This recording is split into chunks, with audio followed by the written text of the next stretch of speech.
Good evening. Thank you for joining us for our monthly community meeting.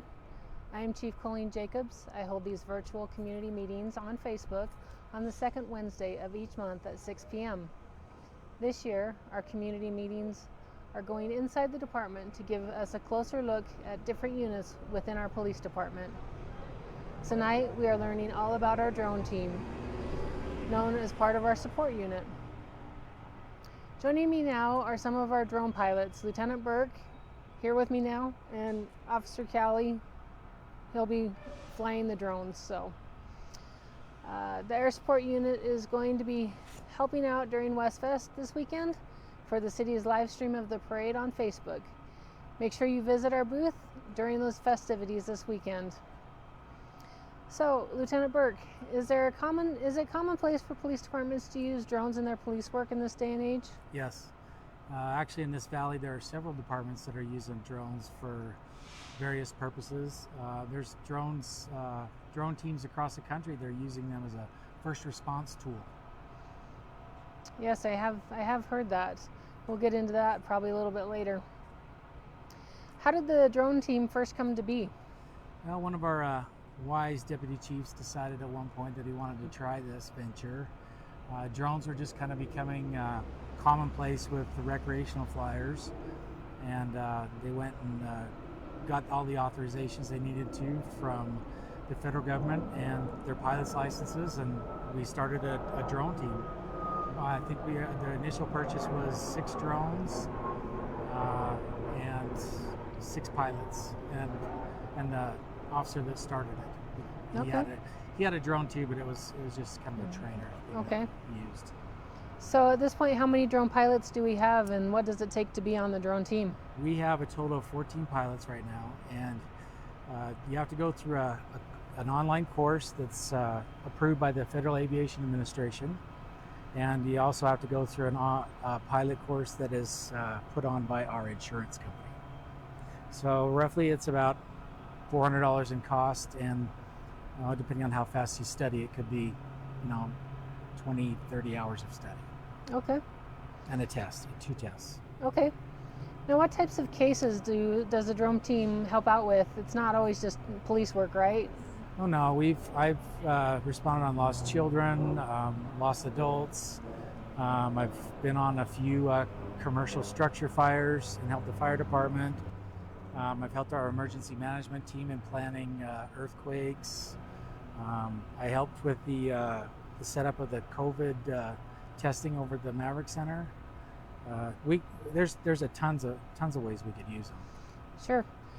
I remember you telling me a story about a guy that had fled from us. He was a fugitive and he crawled into some kind of tank of some sorts. Can you tell us a little bit about that story? Just relay it for purposes sure. of. That was I actually pulled back in my driveway that night, and Unified Police was on a gentleman that had threatened to shoot up a bunch of people, and when they got there, he was standing on top of an elevated tanker, and the initial arriving officers lost track of where the guy was.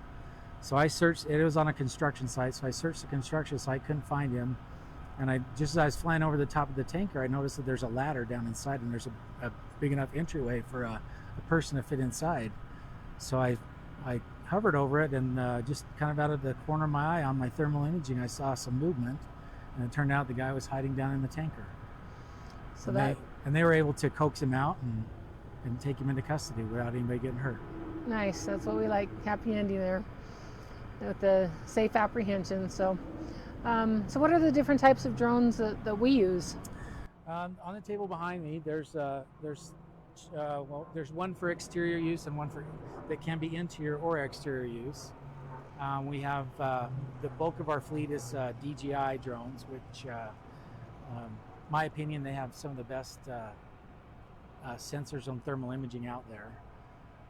We also have one that's built by a local or a United States company called FLIR, which is they're kind of the gold standard in thermal imaging. They have been for years. They've been mounting thermal imaging on military aircraft and our DPS aircraft for years.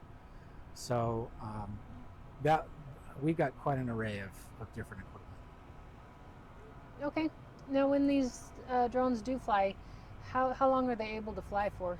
Well, it depends on the weather, and just kind of how often the batteries are charged and discharged. They degrade quite quickly over time with exposure to extreme heat and extreme cold, and we kind of are really the worst abusers of our batteries by the nature of our business and how we carry them. Mm-hmm. So I've had batteries that last me anywhere from 40 minutes all the way down to 12 minutes. Okay. And are you able to fly drones at night? Yes, yeah. Federal regulation requires you to have anti-collision lighting, and that the aircraft be visible for up to 3 miles. Okay. That light has to be visible for up to 3 miles, and as long as you meet the criteria, you can fly at night. Okay. Now it sounds like there's a lot of rules that you have to follow. What are some of the other rules that you have to follow? Well, there's quite a few rules. Well, being here in West Valley, we're in controlled airspace. The whole city is in some sort of controlled airspace. It used to be a lot worse than it is now. We used to have to have an issued certificate of authorization to even fly in the city anywhere. Now we can get approval to fly in the city up to 200 feet just with an app on a phone. But all of our drones are required to be registered with the FAA, just like any other airplane or aircraft. We're required to be licensed by the FAA, just like any commercial pilot, because in essence that's what we are, is commercial pilots. We're flying for compensation, for money or some sort of compensation, so we have to be licensed by the FAA. Right. Okay. So what are some of the cool features of the drones that maybe most people wouldn't know about? Well, they got fantastic cameras, both still photos and video. Thermal imaging is probably one of the things we use the most in looking for people. We can use thermal imaging during the day or the night. And with a thermal imager, you can light up the night on your screen just like a daytime. Only it's in different colors. Sure. So the thermal imaging is probably the thing we use the most. Okay. Now you talked about how other agencies are using drones to like actually do first response, and they like launch from the top of the police station and go out to a scene and then come back. Yeah. So what are some of the other kind of, as you look into the future, what are some of the ways you see drones being used? Oh gosh. I see drones being used to do all kinds of surveying of land, critical infrastructure, so that we don't have to send live people to the top of the pole. So you don't have to put live people on top of a building to inspect a roof, finding lost people, catching criminals. If you can think of it, a use for it, we can do it. I've had quite a few requests from outside agencies. We're one of the first agencies in the valley to have a drone team. And when we first went operational, I was getting requests from all over the place, just finding their wanted people, to taking photographs of things for evidence, looking for lost objects on top of a roof. The possibilities are just endless. It's the wave of the future. Okay. Now that we've had a chance to kind of talk about them a little bit, how about if we see one in action? Can Sure. we do a demonstration for us? Yes. Officer Callie over there is going to give you a little demonstration on how quick and easy these things are to get in the air.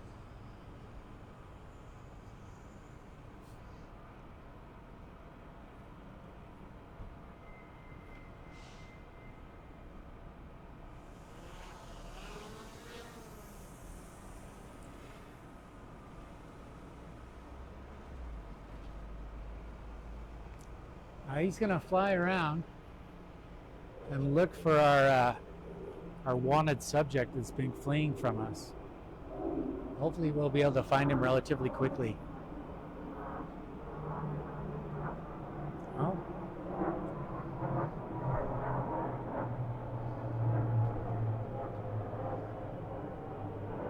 The zoom's another wonderful feature on those things. We can zoom in quite closely on subjects from, what is Yeah, look, there's our subject right 100, there. 100 feet or so up in the air, and he's zooming in right on him so that you can see him texting on his phone. Yeah, look at that. Yeah, so Callie, will you switch over to the thermal imaging? Nice. So it looks like he's got it set to gray hot. So anything that he sees that is warmer than whatever temperature range he programs into there should show up as gray or black. And the color will be a little bit different depending on how hot they are in relation to the setting that he has. Personally, I like the colored ones. They help things stand out a little bit more to me. My eyesight's getting bad because I'm old, so that makes it a little bit easier for me to see. Right. And Officer Callie here has quite a bit of experience with drones, and he has a lot easier time seeing those gray colors than I do. You can see our wanted subjects are waving at us and taunting us. Yeah.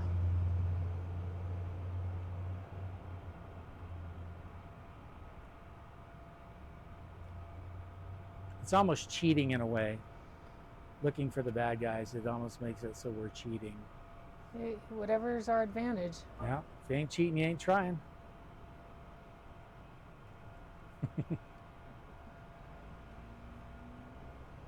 And you get somebody fleeing, and once we find them, literally they're not going to get away from us. These things are so mobile. You know, even if he were to back into a building and stay in there, we at least know where he's at, and we can contain the building and search it either with a person, a dog, or even with this little drone sitting on the table. Thank you, Officer Callie.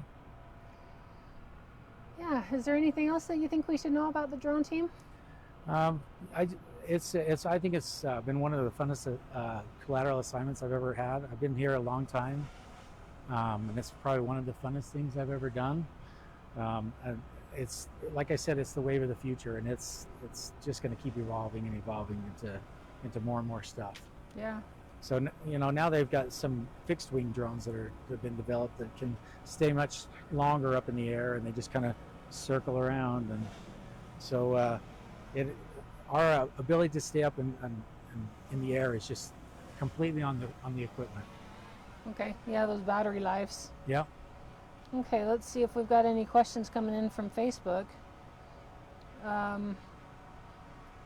Are the drones, are they operational 24/7 or do they have specific operation hours? No, there's no specific hours. I do have people that are on a good part of the week, and we're all subject to callback. So, and I'm always willing to come in and as long as I'm in the city or in the valley, I'm willing to come in and do whatever they need to do. Nice. So I've been called out quite a few times on fires or like the guy in the tanker. I was actually at home when I heard that on the radio, and the dispatcher called me and asked me if I could respond, and sure. Yeah. Okay. Let's see.